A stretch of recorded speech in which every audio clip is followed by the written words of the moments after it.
आओ गाँव चले। गर्मा की छुट्टियां गुजारने नाजिया अपने दादी अम्मा के गांव आई थी। जब वो वापस जाने लगी तो दादी अम्मा उसे छोड़ने के लिए बस स्टैंड तक आई थी और नाजिया को विदा करने गांव के कुछ बच्चे भी साथ आए थे। ये बच्चे चंद ही दिनों में इसके दोस्त बन गए थे। दादी अम्मा नाजिया को ताकीद करते हुए बोली, नाजिया बेटी, होशियारी से सफ़र करना और अपना सामान संभाल कर रखना। मम्मी से कहना कि वो आइंदा छुट्टियों में तुम्हारे साथ ज़रूर आएं और ये भी कहना कि मैंने पिंकी, नीलू और असलम को याद किया है। ये कहते हुए उनकी आवाज़ भर आई और वो नाजिया को प्यार करती हुए बोली, मेहनत से और दिल लगाकर पढ़ना। अब बस गांव से बाहर निकल आई थी, लेकिन नाजिया के बीते हुए दिन उसे बार बार गांव की तरफ खींच रहे थे। दादी अम्मा की दी हुए आम की टोकरी को सीट के नीचे रखने लगी तो उसे दादी अम्मा की बातें याद आ गई। इसने दादी अम्मा से कहा था, मैं इतना वज़न कहाँ उठा पाऊँगी। तो दादी अम्मा ने कहा था, तुझे सामान उठाने की ज़रूरत नहीं पड़ेगी, बस से उतरते ही ऑटो ले लेना।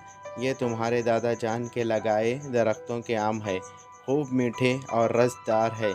ऐसे आम शहर में कहाँ मिलते हैं।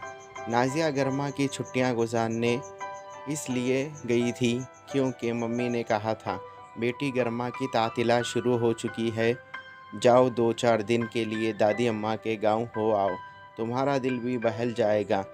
इसे गांव जाने की ख्वाहिश नहीं थी क्योंकि एक तो वो गांव बहुत छोटा था, दूसरा इसने सोचा था कि शहरी लड़की गांव में कैसे रह पाएगी। लेकिन गांव में कुछ पक्के ईंटों से बने घर, छोटी छोटी गलियां, बड़े बड़े आंगन और उसमें लगे जामुन और नीम के घने दरख्त, शाम होते ही मवेशियों का जंगल से लौट आना और दूर दूर तक उड़ती धूप में सूरज का ढंग लाना, सुबह मुर्गियों का बांग देना, खेत खलियान में किसानों का काम करना। इन सब के अलावा वो भोले भाले और मासूम लोग उसे बेहद पसंद आए। इस दिन जब वो अपना छोटा सा सूटकेस लिए बस से उतरकर गांव की तरफ चलने लगी थी तो रास्ते भर गांव के लोग आ आकर पूछते, कहाँ से आ रही हो बेटी, किसके घर जाना है। दादी अम्मा का नौकर रामू, जो एक बार शहर आया था, देखते ही उसे पहचान गया। उसका चेहरा खुशी से खिल उठा। वो नाजिया का सूटकेस सर पर उठाए सीधे दादी अम्मा के घर ले आया था। गांव में लोग कितने जल्दी घुल मिल जाते हैं, अजनबी लोगों से भी वो रिश्ते जोड़ लेते हैं। लेकिन एक शहर है जहां पास पड़ोस में रहने वालों को एक दूसरे की खबर तक नहीं होती। नाजिया पूरे 10 दिन गांव में रही।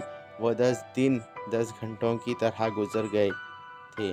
तालाब के बंद पर हजरत वाले शहीद की दरगाह और इसके ज़रा दूर पीपल के दरख्त के नीचे बड़े बड़े कलश वाला शिव का मंदिर और वहीं पर झरझर बहता पानी का झरना।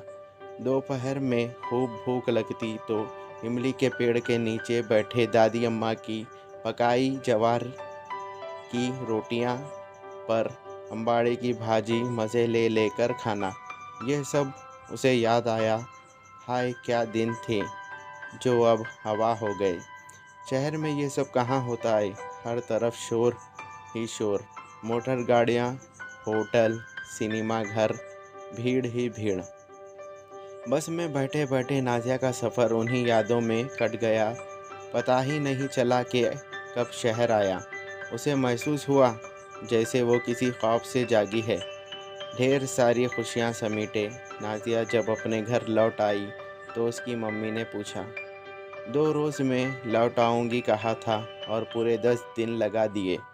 नाजिया ने जवाब दिया, आना तो अब भी नहीं चाहती थी मम्मी, मैं तो अब हर गर्मा की छुट्टियों में दादी अम्मा के गांव ज़रूर जाऊंगी।